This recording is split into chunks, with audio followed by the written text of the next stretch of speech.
या 288 पैकी जर आपल्याला 50 नावं लक्षात नसतील तर विचार करा त्या मतदारसंघाला न्याय कसा मिळणार?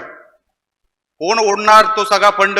आपलं नशीब चांगलं, आपल्याला रवींद्र चव्हाण साहेब मिळाले, इकडे राणे साहेब मिळाले, नाहीतर 2.5 वर्षामध्ये जे आपण काम करू शकलो तेही करू शकलो नसतो. म्हणून विशेष आभार मी मनापासून या दोघांचे मानतो. खास करून रवींद्र चव्हाण साहेबांनी एक मला भावासारखं सांभाळलं. माझं गेलेलं पत्र कधी रिटर्न आलं नाही, ते काम होऊनच रिटर्न आलं. म्हणून मी मनापासून यांचे आभार व्यक्त करतो. साहेबांनी 2.5 वर्षामध्ये जवळपास कुडाळ मालवण या मतदारसंघासाठी 650 करोड रुपये दिले, जिल्ह्याला 3,500 कोटीच्या वर दिले.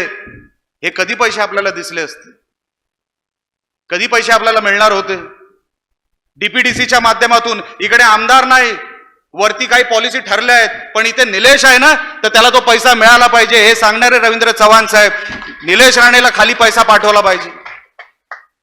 आणि साहेब, तुम्ही पाठवलेला पैसा इमानाने तो शेवटच्या घटकापर्यंत पोहोचला.